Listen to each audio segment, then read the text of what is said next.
Boa noite, Floripa, boa noite, Brasil, boa noite, mundo. Eu estou Eustáquio Patunas e este é o programa Vida Inteligente. Hoje eu trago aqui o Dr. Alexandre Tomás Araújo e nós vamos conversar sobre um assunto que interessa a todos nós. Geriatria. Um dia nós vamos ficar velho. Doutor Alexandre, boa noite. Tudo bem? Como é que o senhor está? Obrigado por ter aceito o convite. Faz tempo que eu queria trazer um geriatra aqui, porque a palavra velhice, né? Não sei se é o termo adequado, é uma coisa que assusta todo mundo. O que vem a ser a velhice? Na verdade, assim, a velhice não teria que assustar. É uma evolução natural do ciclo da vida, né? A gente tem um ciclo da vida. A gente nasce, a gente cresce, a gente envelhece. Se tu não chegar a envelhecer, tu não completou o ciclo da vida. Então, tu foi, né? Quando é que começa o envelhecimento, doutor? Assim, ó, a gente tem o início do declínio da vida a partir da 4ª década de vida, tá? Tem, claro, considerado conceito idoso a partir de 60 anos, mas que isso é uma coisa legal, que pode mudar, tem países que botam a partir de 65, coisa assim, mas assim, o nosso processo de envelhecimento é a partir da 4ª para a 5ª década de vida, onde nós vamos ter declínios hormonais, nós vamos ter perdas de massa óssea, nós vamos ter na verdade, o declínio do organismo, do ciclo do organismo. 40 anos, tá? A 4ª década. 4ª década, geralmente, né? Cada organismo é um organismo, né? Cada organismo é um organismo. Tem pessoas que vai ser um pouco mais tarde, pessoas que vai ser um pouco mais cedo. Agora, assim. Me diga uma coisa, vamos lá, profilaxia. Então, as pessoas não se importam muito, né? Não, ainda estou bem, eu produzo colágeno, né? Estou bonito com a minha vaidade. Agora, como é que... E as pessoas não querem saber, né? Não querem saber desse termo. É uma palavra, como o câncer, é uma palavra que assusta muito, velhice, né? Então, quando que elas devem realmente começar a se preocupar com a boa qualidade de vida, digamos assim, uma velhice, eu não sei se é o termo apropriado, uma velhice mais tranquila, digamos assim, com saúde, né? Na verdade, assim, ó, claro, existe a concepção geral e a concepção estética. Isso. Né? Uma coisa é a preocupação que as pessoas têm com a aparência de ser velho. Isso tem uma coisa, onde existe uma série de terapias, cirurgia plástica, terapia estética. Hoje tem a medicina estética, uma coisa muito ali, que é uma coisa. A outra é a nossa, digamos assim, a nossa saúde, a nossa vida. Essa preocupação começa quando a gente nasce. Sem entendeu? dúvida. Hoje em dia se sabe que uma criança obesa tem maior chance de doenças cardiovasculares quando forem adultos. Sim. Então, não adianta eu querer me esperar eu ter 40 anos de idade para começar a ter uma conduta alimentar correta, a ter uma atividade física regular, a ter um hábito adequado de sono, porque eu já estou começando tarde. Porque se eu fui uma criança obesa com 5, 8, 10 anos, isso vai refletir já está refletindo com 40. Ou seja, a minha obesidade na primeira infância, na adolescência, já pode me refletir no encurtamento da vida, ou seja, numa doença mais precoce, e não adianta eu querer me preocupar mais tarde. Então, na verdade, a preocupação começa na infância, e hoje eu acho que já é bem legal isso. Não faço atendimento de criança, mas tenho filhos e vejo que hoje os colégios já são orientados o lanche escolar ser mais saudável. Com nutricionistas acompanhando. Com nutricionista. Né? Já tem restrições hoje, a escola do meu filho não permite salgadinho, não permite refrigerante, não permite doces. Muito bom. E isso daí é o começo da nossa prevenção, é o começo da nossa qualidade de vida futura, porque hoje ainda a causa maior de mortalidade no mundo é as doenças cardiovasculares. Falou em câncer, se fala em doenças infecto-contagiosas, mas ainda quem mais mata são as doenças cardiovasculares. E essas doenças começam... Quando é que nós começamos a ter aterosclerose? Quando a gente começa a tornar um ser humano. Já foi visto em estudos de embrião que já apresentavam Embrionário, assim? Puxa. Aterosclerose, na verdade em fetos, desculpa, embrião não, mas fetos que já tinham certa aterosclerose. Por quê? Por irregularidade alimentar da mãe, né? Então, a gente já vai formando essas placas desde a infância, idade adulta, e cada vez nós vamos botando mais coisas erradas, porque na infância, claro, é doces, obesidade, excesso de carboidratos, coisas assim. Depois, na fase mais adulta, vem essas coisas de transgênico hoje também, né, que não tinha no meu tempo, por exemplo, né, e hoje já tem essas coisas na alimentação. Essa manipulação, eu acho que essa muita manipulação do que era, digamos, natural, os produtos industrializados. Acho que hoje em dia tem muita manipulação. Realmente, o que é natural? É difícil, hoje é difícil. Porque assim, tu pensa ali, vamos comprar, sei lá, um alface, mas esse alface, há um tempo atrás ele recebeu um agrotóxico, hoje tu não recebe mais, daí tu compra aquele produto orgânico, mas ele vem com uma semente ou com uma manipulada para dar uma produção maior. Então, até que ponto isso ainda é natural? As pessoas, doutor, hoje as pessoas estão envelhecendo mais rápido ou não? Existe algum estudo sobre isso, por exemplo? Diretamente eu não sei lhe dizer, eu acredito que não. Na verdade, o que nós temos assim é cada vez as pessoas estão vivendo mais. Vivendo mais? Vivendo mais. Tá. Mas com qualidade? Com qualidade. Com qualidade?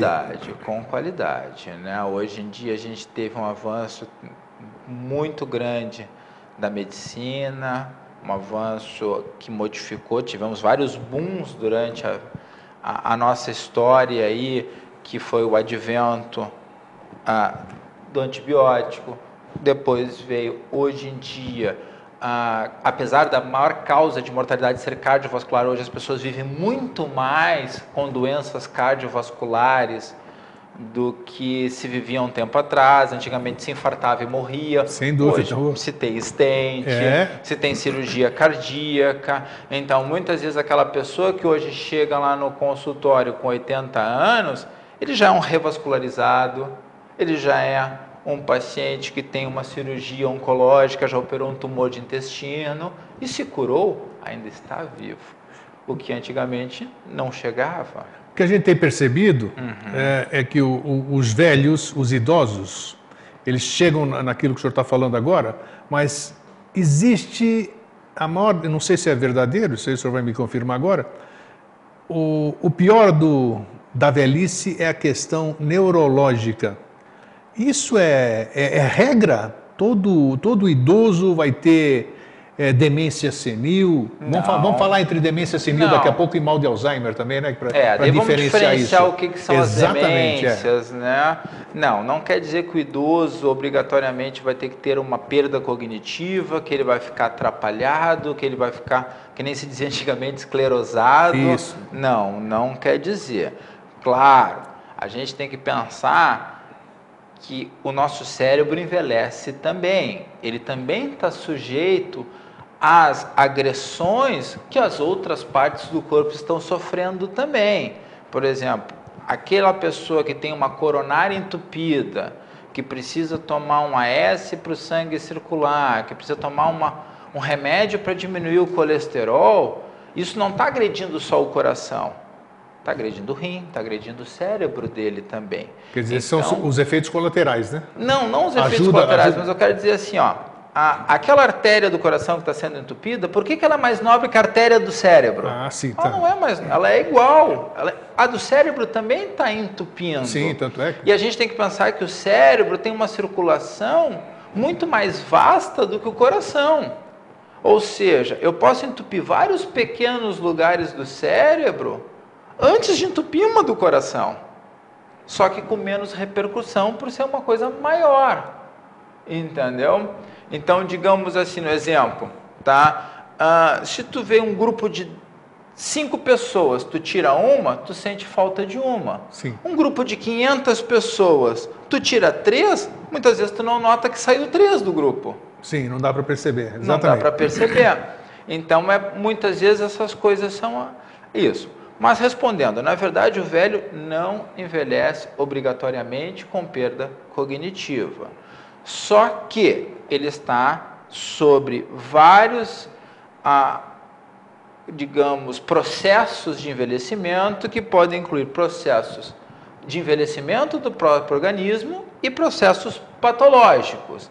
E nisto daí vai ter velhos que vão evoluir com perda da memória, em vários estágios. Existe, vamos fazer uma parte, existe solução para perda de memória, por exemplo? Existem hoje fármacos que podem ajudar o velho a não perder a memória, por exemplo? Medicação, como é que se... Vamos pensar assim, ó, vamos pensar numa avaliação de perda de memória. Tá. O que é uma perda de memória? Tá? Ela é uma dificuldade de lembrar coisas, mas que vai levar, assim, ó, existe um comprometimento neurológico que me leva a ter dificuldade de armazenar informações, e existe só uma dificuldade de armazenar informações onde não tem comprometimento neurológico. Então, eu posso assim, ó, eu tenho uma dificuldade de memória, mas eu posso ser uma pessoa ansiosa, eu posso ser uma pessoa estressada, eu posso ser uma pessoa depressiva. E isso me dificulta a minha concentração, eu tenho um déficit de atenção, e por isso eu considero uma pessoa esquecida. Ou seja, eu largo meu óculos aqui e me esqueço que meu óculos está aqui.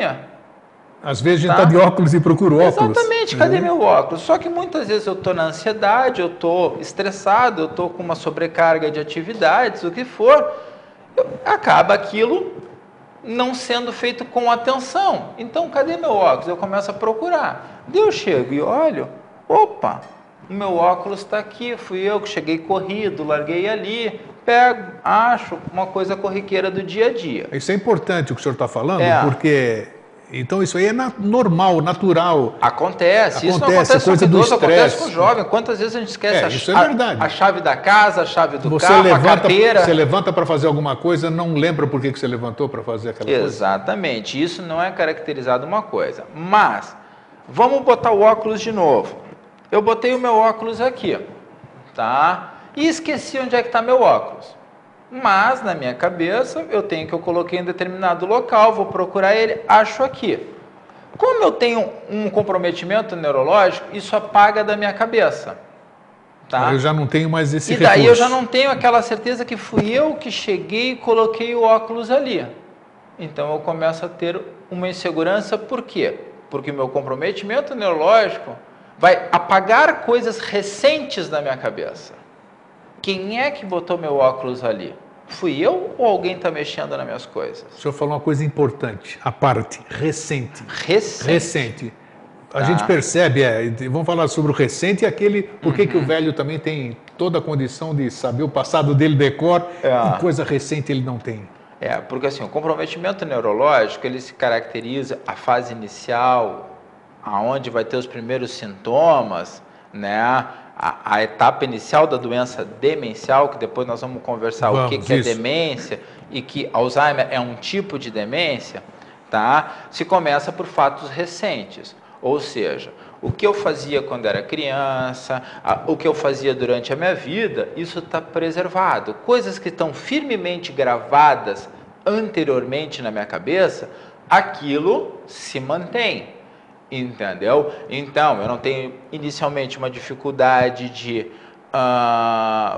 controlar minhas necessidades básicas, eu saio de casa e volto, entendeu? Eu converso, reconheço as pessoas, eu lembro os nomes das pessoas, eu ainda vou no banco, eu mexo nas minhas coisas. Mas, coisas que acontecem no dia a dia, vai ser os sinais disso daí. Ou seja, eu fui no banco, tirei um dinheiro, né? E depois, como é que esse dinheiro veio aparecer no meu bolso? Eu esqueci que eu fui no banco.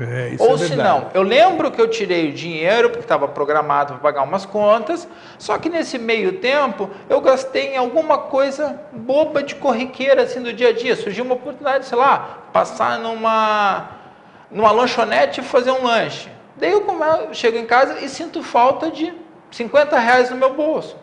Como é que esses R$50? Onde é que foram não parar? Tem essa memória. A hora que isso apaga, então assim, até mesmo é muito difícil pro paciente essa fase inicial dele descobrir isso. Isso é visto por quem o cerca. Certo. Quem o cerca? Por quem o cerca. O que deve fazer quem o cerca quando vê esse tipo de indício? Ele vê assim, ó, por exemplo, o pai está tendo lacunas. Por exemplo, ele falou uma coisa comigo e depois não lembra que falou aquilo. Ou ele mexeu naquela gaveta e depois está reclamando que alguém mexeu na gaveta dele. Mas eu vi ele mexer, só que ele não aceita que mexeu. Ele esqueceu que mexeu nessa gaveta. Tá? Ou ele está muito repetitivo. Sim. Pô, ele me perguntou 3 vezes a mesma coisa hoje. Né? Daí, tenta nesse momento frisar com ele, porque ele pode estar perguntando porque não está prestando atenção na resposta, então faz ele ter atenção, responde e firma o conhecimento na cabeça dele. Se ele lhe perguntar de novo, achando que é a primeira vez, alguma coisa está acontecendo, ele está perdendo essa informação. E qual é o procedimento da família em vendo esse tipo de sinais? Né? Assim, ó, qualquer sinal de perda de memória, de alguma, assim, ó, alguma dificuldade funcional, porque o que vai trazer essa perda de memória? Cada vez mais dificuldades funcionais dessa pessoa. A funcionalidade dela vai ser comprometida no decorrer da doença. Inicialmente, dependência, assim, ó, vai ser castrados maiores liberdades, depois até uma dependência total, de ficar numa cama, recebendo alimentação, sendo trocada fralda, coisa assim. Então vai da independência total até a dependência total. Uma intervenção da família nesses primeiros sintomas aí é importante. Mas é o que eu digo, a família tem que estar de olho no aparecimento desses sintomas. Por quê? Porque hoje a maior parte dos tratamentos não são curativos. Eles são tentando evitar a progressão da doença. Mais preventivos, então. Preventivo também não, porque já aconteceu, não é preventivo, né? A doença está instalada. Isso. Mas eu posso modificar o curso de evolução da doença. Isso. Eu posso lentificar essa evolução da doença. E isso, quanto mais cedo for iniciado, melhor o prognóstico. Tá? Então, quer dizer, a família tem que estar atenta para isso. Não considerar que isso é normal, isso é da idade. Muita gente fala isso. Não esquenta, ele está atrapalhado porque é velho. Não custa tirar dúvida, não custa levar no profissional, fazer uma avaliação, né, ver... Profissional quem? Geriatra? O clínico. O clínico é o primeiro que vai te dar, que vai te encaminhar para alguém. Pode fazer a primeira avaliação. Sim. Tá? Depois pode ser um profissional, um neurologista, um geriatra, um psiquiatra. Depende da anamnese. Entendeu? Depende do que for, mas o clínico pode, porque aí vem o negócio que eu vou falar. Assim que nós tínhamos até conversado de ver assim, ó, o que é demência e o que é Alzheimer. Exato. Tá? Porque assim, ó, demência é todo o processo, é uma síndrome que se caracteriza por uma disfunção neurológica aonde há comprometimento cognitivo. E é um processo irreversível? Não. Não? Opa. Não. Opa. Entendeu? Depende da causa. Então, a demência é esse comprometimento cognitivo. A nossa cognição é formada de memória, raciocínio, orientação. Então, são vários campos que podem ser atingidos por esse comprometimento cognitivo. Sim. Tá? Então, essa síndrome de comprometimento cognitivo é chamado demência. Só que demência é uma série de doenças que levam a esse comprometimento. Então, eu posso ter a demência, que mais comum nos idosos é a doença de Alzheimer, que é uma demência por um comprometimento neurodegenerativo do cérebro, uma atrofia de estruturas cerebrais que levam a um comprometimento das funções cognitivas, aonde o começo da função, do prejuízo é a memória. Mas eu posso ter doenças aonde o início do comprometimento cognitivo seja a fluência verbal, a linguagem. Ele te reconhece, ele sabe quem você é, ele só não consegue achar a palavra para conversar contigo.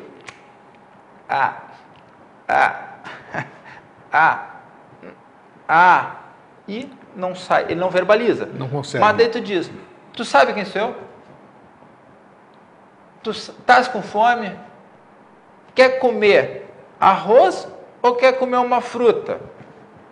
Então, quer dizer... Ele sabe, ele tem ainda um padrão cognitivo, ele só não tem uma fluência verbal. Entendeu? Então, tem outras doenças que se caracterizam mais por desorientação, por coisas assim. Então, existe várias. Doença de Alzheimer é uma. Outra muito frequente é a doença cerebrovascular, ou seja, aquela doença que se caracteriza por pequenas isquemias no cérebro que vão, não é um grande AVC que deixa sequela, mas vai transformando o cérebro em vários pontos mortos. E isso acaba atrapalhando o funcionamento cerebral e vai degenerando o cérebro dessa pessoa, tá? Existem outras causas que são reversíveis, entendeu? Tipo, uma deficiência de vitamina. Opa! Entendeu? Sim. Pessoas que têm o consumo de álcool aumentado têm deficiência de vitamina geralmente do complexo B, vitamina B1, tiamina. O idoso muitas vezes tem dificuldade de absorção de vitamina B12, da cianocobalamina. Uma hipovitaminose, uma diminuição da vitamina B12, pode levar a um processo demencial e é um quadro reversível. Tá? Repõe vitamina, melhora a função neurológica dele. Tá? Hipotireoidismo. Também. Um hipotireoidismo franco pode levar a uma perda cognitiva. Tá? Puxa, tudo afeta uma o demência, cérebro, então. Pode tranquilamente. Tá? Doenças infecciosas, sífilis. A etapa final, a doença terciária da sífilis é a neurosífilis, que acaba num complexo degenerativo do cérebro. E o diabetes, nessa doença tão terrível aí, como é que é? O diabetes, falando na velhice, eu vejo muita gente, agora que a mídia está aí, nós temos qualquer coisa, telefone, qualquer lugar você tem notícia. Sim. O acesso à informação hoje é muito fácil. Exatamente. Então eu vejo pessoas que nunca tiveram nada e 50, 60 anos viram diabéticos. Tem alguma razão para isso? Qual é? É sempre o sangue, é sempre o doce, vamos dizer, na vida das pessoas que as transforma em diabéticas? Ou alguma outra deficiência? Todo idoso, o idoso tem mais propensão a ser diabético, a virar diabético ou não? Ou assim, depende da alimentação dele? Não, na verdade, vem dentro do processo de envelhecimento, claro. A diminuição da fabricação da insulina, né? E a diminuição da eficácia da ação dessa insulina também. Um aumento da resistência periférica na ação, entendeu? Vamos pensar de uma coisa. Comprou um carro novo, tá? Que está todo regulado. Novinho, saiu de fábrica, reguladinho. Ele tem um certo desempenho de gasolina de litro por quilômetro rodado. Sim. Então, ele tem um certo consumo. Depois que esse carro tem 10 anos de uso, a próprio desgaste natural, mesmo que se tenha uma manutenção preventiva, o desgaste natural dele vai fazer ele modificar esse rendimento. Com certeza. Entendeu? E o nosso organismo é assim. E isso, imagina, eu falei de um carro, depois de 10 anos, com manutenção preventiva perfeita. E imagina se não tem a manutenção preventiva perfeita. Ou seja, imagina se a gente tem uma dieta inadequada. Todos têm. Sedentarismo. Muito. Tá bom? Então, isso daí é a falta da nossa manutenção. É falta. Então, isso vai aumentar a predisposição. Por quê? Uma alimentação inadequada ao sedentarismo leva geralmente à obesidade. E que daí tem o prato cheio para ter uma intolerância à glicose, tá? Que é aquela diabetes tipo 2 que acomete as pessoas de mais idade, que não tem um problema de secreção de insulina, mas diminuição de eficácia da ação dessa insulina. E que daí muitas vezes, além do tratamento que tu vai propor, a tua primeira coisa que tu vai fazer antes, muitas vezes, é dar uma orientação. Ó, vamos perder peso, vamos fazer atividade física, vamos mudar a alimentação, para depois pensar no tratamento medicamentoso. né? Porque isto já gera um grande resultado, né? E vem aquele negócio que eu falei da infância. A nossa prevenção começa lá. Começa lá atrás, né? Começa lá atrás. Se eu tiver um hábito de atividade física, um controle de peso, uma alimentação saudável, eu vou estar mantendo a minha máquina bem regulada, diminuindo o risco de uma propensão à doença posteriormente. Então isso sempre, se você tiver um acompanhamento prévio, você já vai ter menos propensão a ter algum problema, digamos assim. Exatamente. Me diga uma coisa, eu chego hoje, eu vou fazer 64 anos. Eu vou lhe consultar, porque o profilaxia, né? Muita gente só vai consultar médico quando está com algum problema, né? Que tipo de exames uma pessoa da terceira idade, digamos assim, os exames clínicos são iguais ou são diferentes? O idoso tem que fazer um outro tipo de exame? Não. Quais são os exames apropriados para você descobrir? Na verdade... O hormônio é uma grande... O hormônio é algo necessário, né? É necessário uma dosagem hormonal, tá? Mas eu acho que assim, ó, o exame, existe coisas que são instituídas como uma medicina preventiva, conhecidos, se tem uma certa periodicidade para fazer, tá? Através de campanhas, de coisas. Então vamos botar assim, claro, uma pessoa de 60 anos vai fazer o mesmo exame que uma pessoa de 30 anos? Não tem necessidade, até mesmo porque assim, vamos botar um homem de 60 e um homem de 30. Um homem de 30 não tem indicativo ainda de fazer exame de próstata. Um homem de 60 já tem, então ele tem que fazer. Um homem de 30, se não tem histórico de doença intestinal oncológica, não tem história de câncer de intestino na família, ele não precisa fazer um exame. Mas o homem de 60, por ser mais do que 50 anos, ele tem que pelo menos fazer uma colonoscopia a cada 5 anos, porque ele tem propensão a ter a doença mesmo sem o histórico familiar. Diferente do de 30, e esse tipo de doença geralmente é assintomático, né? É assintomática. Quando tu vai descobrir por sintoma, já é tarde.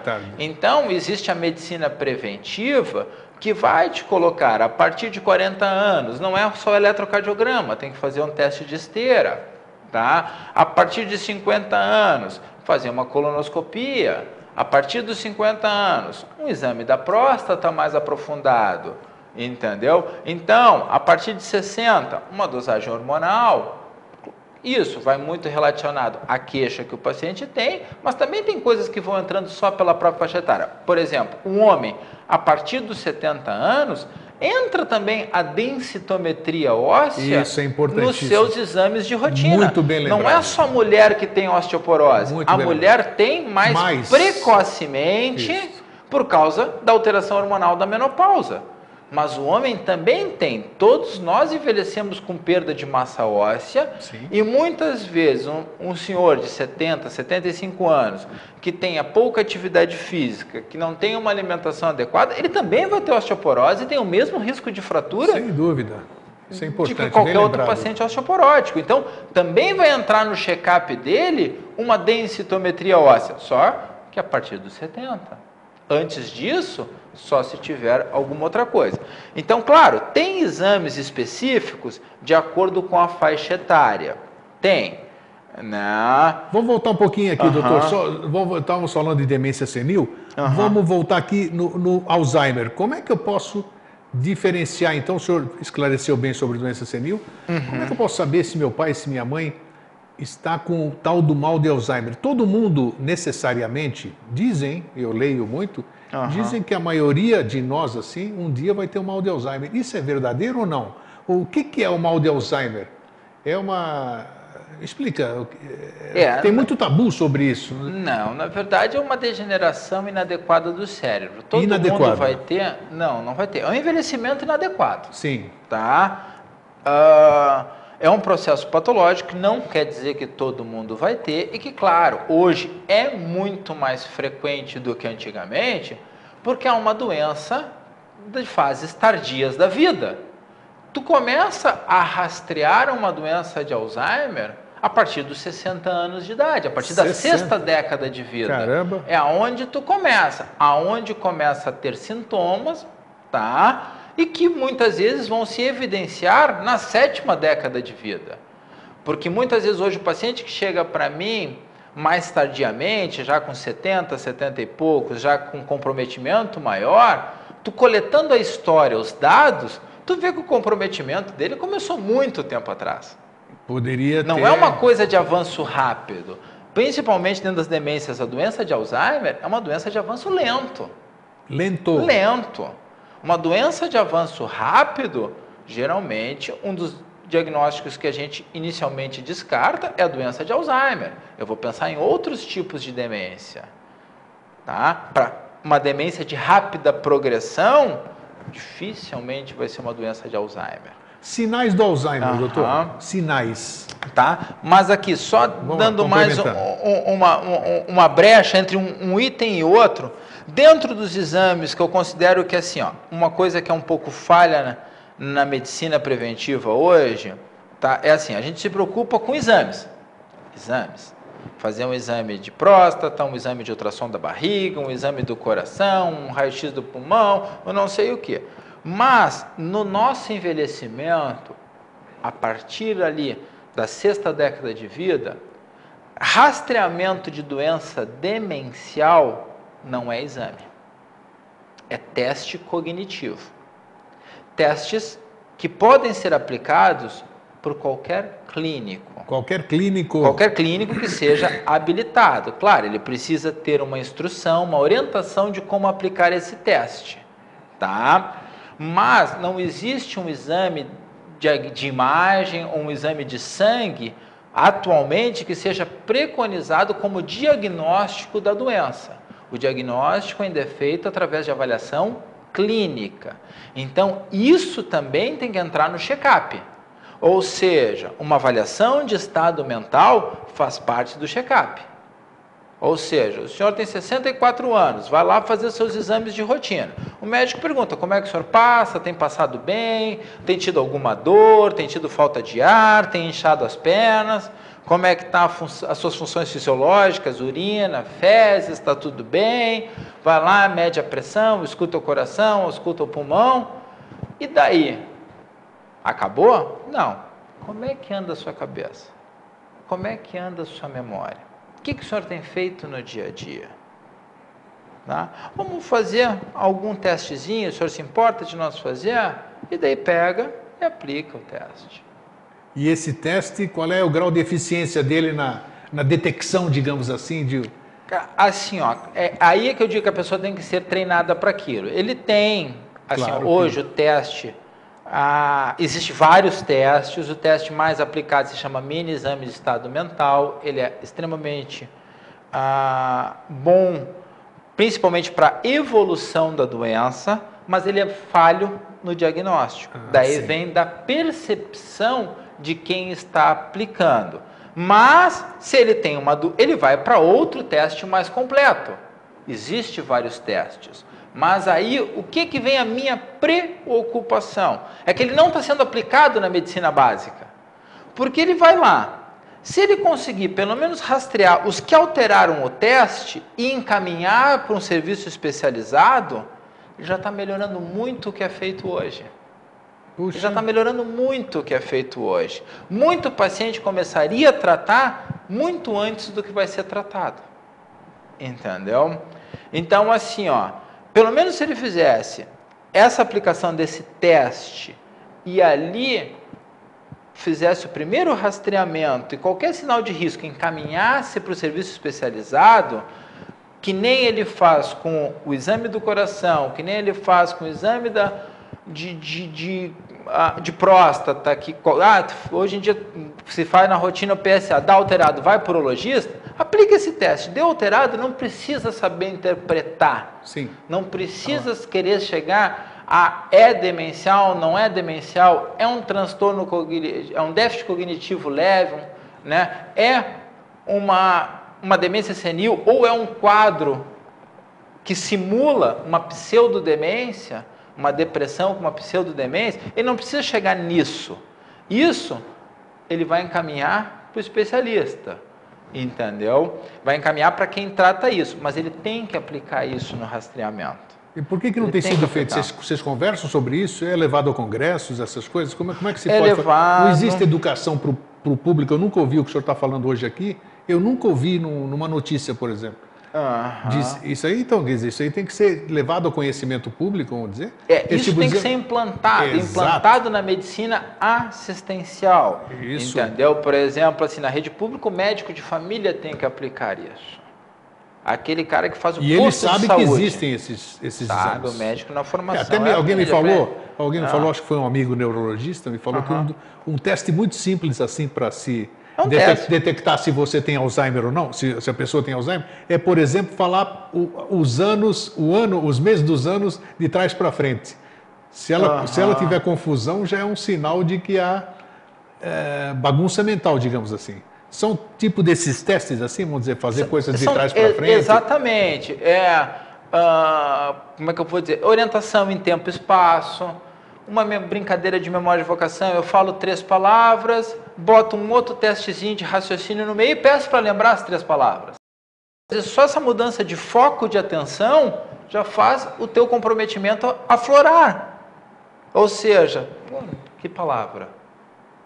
Entendeu? Olha, isso é uma coisa importantíssima.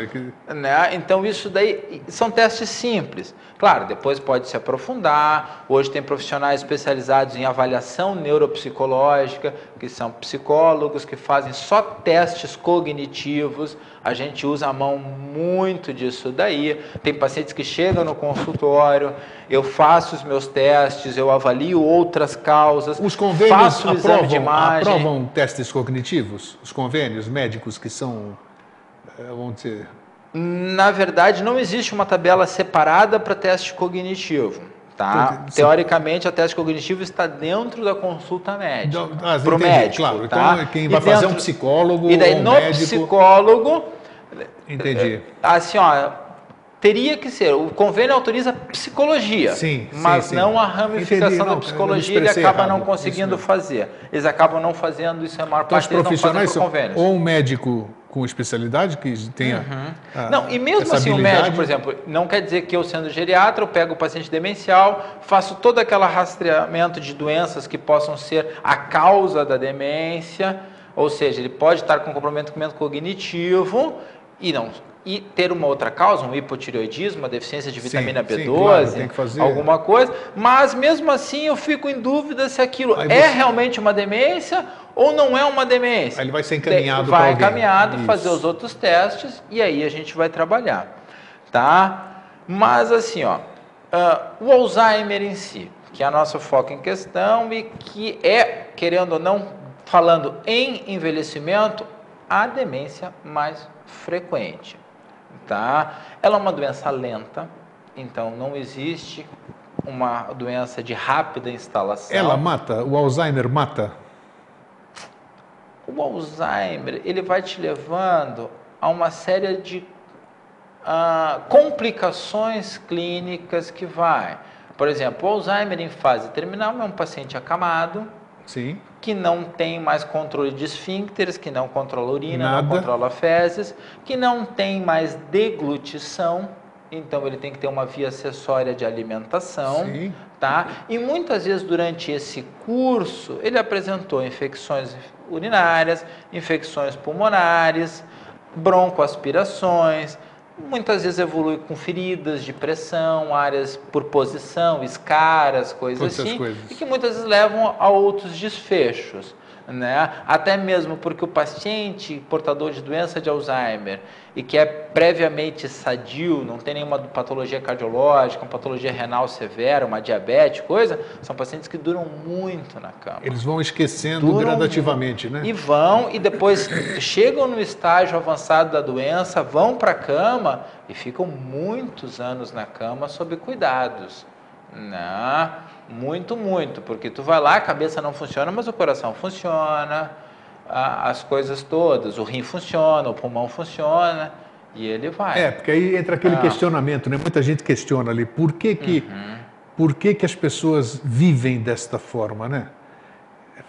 Começam a pensar em eutanásia, em uma série de questões, porque a gente vê, a gente sente pena, seja parente nosso, seja outras pessoas. Você fala, o que adianta você viver você viver 95 anos para você chegar aos seus últimos 10 anos, digamos assim. Sem qualidade de vida. Exato, estado vegetativo, como o senhor acabou de dizer. Porque na verdade uma das grandes coisas que a gente batalha para o envelhecimento é o envelhecimento saudável, o envelhecimento com qualidade de vida. Isso, aí nós entramos numa questão... Aí a gente começa a questionar, pô, o que vale estar vivo sem qualidade de vida? Isso é uma coisa... E fora o que nós falamos antes de começar o programa, como é que eu vou manter, né? Exatamente. Como é que eu vou manter uma senilidade, hein? O velho, ele é oneroso, eu vou causar um ônus enorme para a minha família. O senhor tinha falado que essa questão é um aspecto importante para ser abordado. Isso é uma coisa extremamente importante. Na verdade, a gente tem hoje um caos econômico, né? Uma situação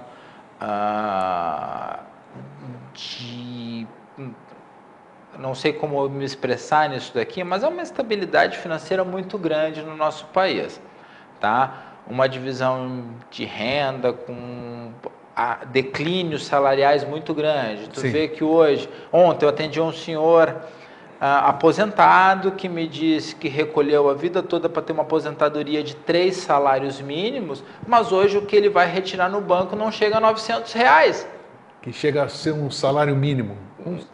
Um pouco mais de um salário mínimo, mixaria, não é 3 salários mínimos. Não. Ele poderia ter uma vida diferente com 3 salários mínimos. Sim, senhor. E por que não ganha 3 salários mínimos? Não sei, não cabe a nós isso daí. Então, uma das coisas muito importantes, assim, a gente está falando em saúde, a gente está falando em, como é que eu posso ter uma previsão futura, quando é que começa a minha previsão. Chegamos agora na coisa de que, no velhice, eu tenho que ter qualidade de vida.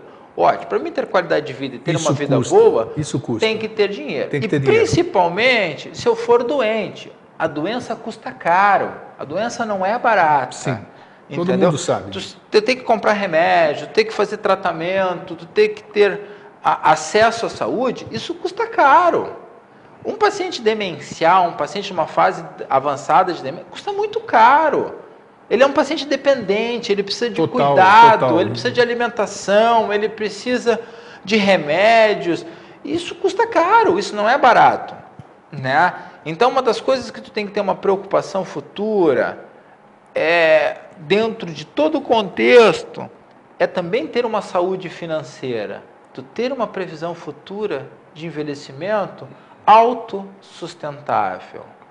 Ou seja, tu tem que ter uma previsão que futuramente tu vais precisar de dinheiro, ou seja, para melhor das coisas, aproveitar a vida, quando poder, que coisa boa, que se eu um dia puder me aposentar com saúde, ter o meu dinheiro para poder ter bens de consumo que durante a vida eu posso ter me privado, ou fazer viagens que durante a vida eu posso não ter coisas, ou fazer coisas para aproveitar aonde eu vou ter tempo vago na minha vida. Entendeu? Que eu passo uma vida toda trabalhando. Eu saio de manhã cedo, eu volto de tarde, eu tenho 2 filhos, onde muitas vezes eu tenho contato só à noite, vejo pouco. Onde é que eu vou poder aproveitar isso? Futuramente, eu poder ter lazer com meus netos. Claro. Ou, de repente, o tempo que eu não pude disponibilizar aos meus filhos, eu vou disponibilizar aos meus netos. Eu vou lá, vou ver eles, vou ter tempo para eles, vou levar para passear, vou fazer um passeio, uma viagem. Que bom se eu tivesse dinheiro. Mas eu também tenho que pensar que se eu tiver saudável e não tiver esse dinheiro, eu vou me privar disso. Mas se eu tiver doente e não tiver dinheiro, essa despesa vai ser de alguém. Né? Geralmente, quem é que nós vamos pesar com essa despesa? A família. A família. Tá? E daí vem várias situações que a gente presencia. É uma preocupação que o paciente deve ter. Qualquer um de nós tem que ter uma preocupação de saber que vai ter que se cuidar e vai ter que bancar isso. De uma organização de que nós temos um dia de amanhã. Não dá para se viver somente o hoje, tem que se pensar no amanhã também, se ter uma previsão, porque custa muito caro, custa. E acho que assim, é legal, por exemplo, eu cuidei do meu filho vai cuidar de mim. Utópico, a maioria a gente tem visto que existe vários na prática a teoria várias coisas, né? Aquele ditado que diz, um pai cuida de 10 filhos, 10 filhos não cuidam de um pai, cuida, isso. Entendeu? O amor de um pai para um filho é diferente de um filho para um pai. São coisas diferentes. Eu acho que existem todas as situações, mas, opinião pessoal, assim, ó, na minha concepção, eu estou criando meus filhos, eu quero que eles tenham uma vida, eu quero que eles tenham uma coisa, e não quero futuramente eu dar uma despesa para eles, tá? Não quero que um dia eu seja um peso na vida deles. Isso, um peso, exatamente. Um peso. Entendeu? Porque toda vez que tiver isso, gera estresse, gera desconforto. Por maior amor que se tem, muitas vezes um relacionamento acaba numa situação financeira. É o que a gente vê, falta de paciência, uma série de coisas. Exatamente. Vamos aproveitar ainda, nós temos tempo. Eu quero saber de algumas pessoas, quando sabiam que eu ia entrevistá-lo, me fizeram algumas perguntas, porque tem pessoas, tem parentes, pai, mãe, idoso. Então o idoso tem um tipo de comportamento que a gente não entende, nós leigos. Eles começam a virar crianças, né? Crianças. É o processo reverso. Então, por exemplo, tem uma amiga minha que diz que a mãe não quer, em hipótese alguma, se banhar. De jeito nenhum. Tem uma resistência terrível. Outras vezes, outras pessoas dizem que os seus pais, apesar de não saírem da cadeira, assim, eles dizem não, porque eu já varri a casa, eu já passei, eu já cozinhei, já fui no banco, tudo isso aqui. Como se portar, doutor? E nós estamos falando isso na questão doméstica, não estamos falando de clínica, não foram internadas ainda. Essas pessoas que futuramente vão precisar ir para algum lugar. Como proceder? Qual é o tipo? Existe alguma psicologia com velho para se tratar com velho que tem certeza, por exemplo, que já fez alguma coisa e ele não fez absolutamente nada? Ou então, essa questão, é comum a pessoa não querer fazer a sua higiene ou deixar alguém fazer a sua higiene?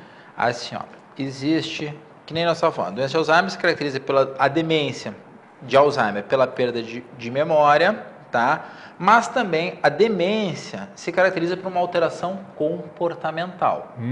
Então, isso pode ser um sinal de uma doença demencial, tá? Então, o que nós vamos ver? Muitas vezes, na conversa, para ver o que está acontecendo de diferente, a gente vai ver a história dessa pessoa. Tá? Ele não quer tomar banho. Tá? E aí? Mas é uma pessoa que tinha o hábito já de pular banhos durante a vida. Entendeu? Que não tinha aquela, digamos, o asseio regularidade, regular, ou não era extremamente intenso o asseio dessa pessoa. Entendeu? Por exemplo, tem pessoas que hoje, jovens, muitas vezes por cuidado com o cabelo, lava o cabelo 2 vezes na semana. Sim. Não lava o cabelo todo dia. Não. Então, por que tu vai querer que ele mude isso no fim da vida? Por que tu quer que ele lave? Porque tu lava o cabelo todo dia, tu quer que ele lave o cabelo todo dia. Isso é uma situação. Mas a outra é aquela assim, pô, doutor, a mãe, ela tomava banho todo dia, tomava banho 2 vezes por dia, chegava a trocar de roupa 2 vezes por dia. Hoje ela bota a mesma roupa dizendo que está limpa. Não quer mais tomar banho. O que é isso? Então, na verdade, isso é uma alteração comportamental que pode estar atrás de uma doença. Uma depressão ou uma demência. Alguma coisa assim. Então, tem que ter uma intervenção nisso. Existe agressividade quando você tenta mudar isso aqui, né? Isso aí também é normal a pessoa ser agressiva? Pode existir agressividade. Entendeu? Então, assim, ó, muitas vezes quando tem agressividade, tu vai ter que mudar um pouco o foco do que está sendo feito. Distrair, tenta vamos fazer mudar de ganho, assunto. muda de assunto, combina para um ganho secundário. Tá, então nós vamos fazer tal coisa, mas depois nós vamos fazer isso. Até para amenizar, porque tu não vai querer botar força para levar aquilo a um extremo que ele pode ficar agressivo, ele pode querer te agredir, tu vai te defender e isso é uma coisa absurda. Então muda o foco. Ninguém vai botar ninguém à força em lugar nenhum, tá? O idoso não volta a ser criança, criança é criança, idoso é idoso. Mesmo, porque ele tem um comportamento, ele fica... Ele não... Só que é totalmente diferente. A criança, ela aceita o teu domínio. Isso o idoso te dominou. Exato. Entendeu? É incrível. A criança... Ela cresce e começa a ter consciência sobre o domínio. O que ela pode tentar fazer é uma disputa de limite desse domínio, mas ela aceita o domínio. Enquanto aqui, Tu vai ter que começar a criar um domínio onde não existia um domínio. E não aceita, o idoso não aceita. Não, então é mais difícil. Por que eu não vou fazer isso eu sempre fiz? Então, é uma coisa mais difícil, não existe assim, ó, uma fórmula, não existe um segredo.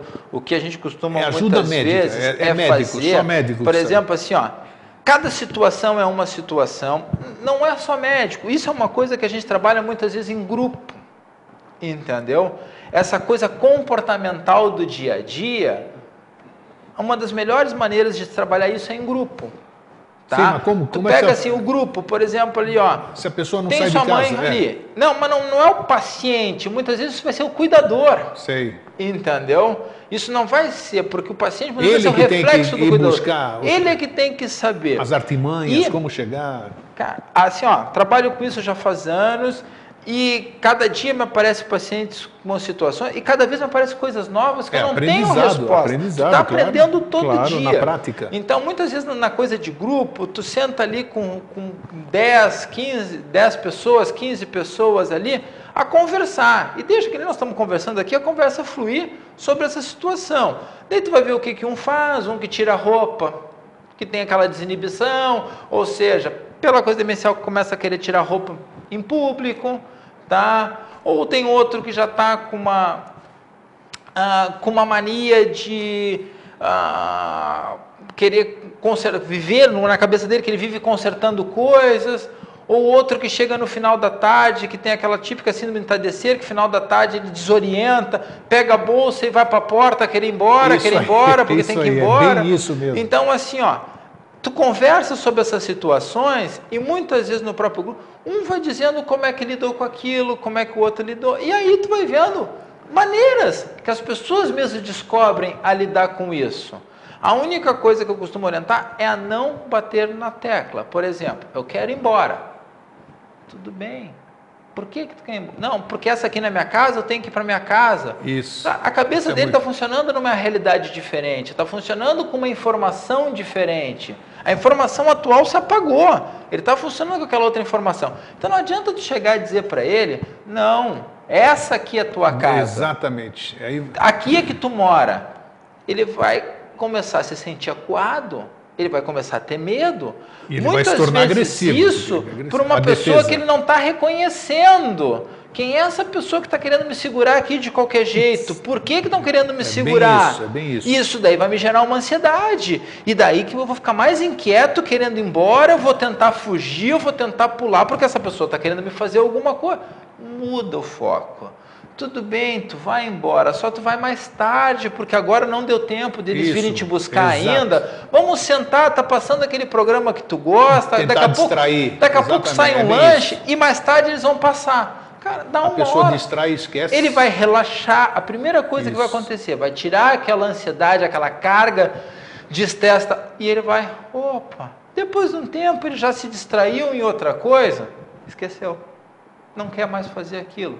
Então a mesma coisa tu vai fazer com banho, com a troca da roupa, com uma atividade física, com aquela coisa que ele botou na cabeça. Isso é buscar alternativas. É buscar alternativa, porque tu tem que, assim, ó, a única coisa que tu tem que saber é que as realidades são diferentes. Muitas vezes o que aquela pessoa está... É totalmente diferente da outra, exatamente. No consciente dele é uma coisa, no teu consciente é outra. E não adianta tu tentar fazer aquilo colidir, que é pior. Como o senhor disse há pouco, isso, o dia a dia te traz o aprendizado que o dia a dia vai trazer não tem, nunca vai te trazer. O dia a dia vai... São experiências novas, né, comportamentos novos. Eu já escutei de familiares, de cuidadores de pacientes me dizerem que... E eu achar aquilo interessante e sugerir para outros. Claro. Entendeu? E sugerir, vamos fazer isso, vamos fazer aquilo, porque também nem tudo é remédio. Não dá para se ter o excesso de remédio. Você falou uma coisa ainda, nós temos tempo, Fernando? Tá, rapidinho então, temos 2 minutinhos, mas isso importante até, você falou no remédio. Por que muitos lugares, vamos generalizar, nem todos os lugares são assim.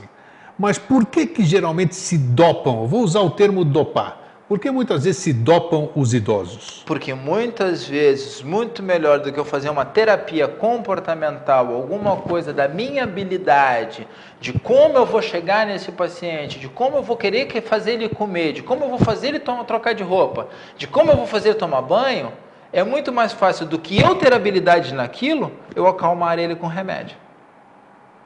É mais fácil. É mais fácil, mas Claro. não seria o ideal. Longe disso. Porque importante isso aqui. Isso é uma coisa extremamente importante na geriatria. Hoje, os pacientes são entupidos de remédio. Puxa, veja um geriatra falar isso, precisa ter coragem de doença, dizer isso aí. E os remédios geram doença. Não quer dizer que os remédios não sejam necessários, Parabéns, são, mas ninguém precisa. Na verdade, uma das grandes coisas que se faz é sempre botar as prioridades, o que tem que ser tratado, o que não tem que ser tratado, né? Ver remédios que estão desnecessários, retirar, porque muitas vezes hoje a pessoa assim. é dividida em partes, ela vai no especialista de uma coisa, o especialista de outra, o especialista de outra, cada um coloca um remédio, quando ela vê, ela está com uma série de remédios. E será que ela precisa de todos aqueles? Será que todas as coisas têm importância que possam ser tratadas? Então, isso tem que ser. E hoje, muita da doenças nos idosos são geradas por efeitos colaterais de remédio. Puxa, olha a por coragem, associação gostei. inadequada de remédio. Gostei disso. E não é muitas vezes culpa do colega, porque ele foi lá, ele levou a queixa dele para o colega trata, entendeu? E nem sempre chega a informação que ele está tomando uma outra coisa. Ele só chegou a informação da queixa, Isso. mas não do contexto geral. Isso. E daí ele bota um remédio. Pronto. Só que ele não sabe que ele tomava uma outra coisa que aquelas duas coisas não batiam. E aí? Entendeu?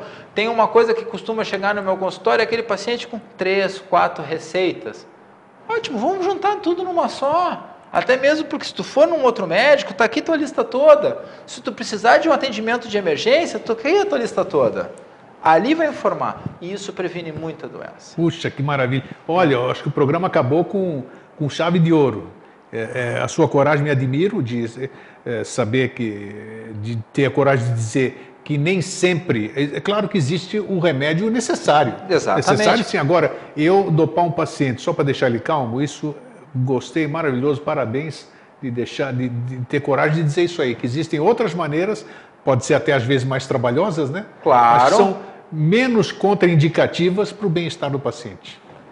Até mesmo porque vai ser muito mais resolutivo a longo prazo, uma mudança comportamental de quem está cuidando, de como está agindo, de como está procedendo. Isso. Então fica esperto aí com o seu pai, com a sua mãe, com o seu parente querido, acompanhe e veja se não está acontecendo isso com ele. Doutor Alexandre, muito obrigado.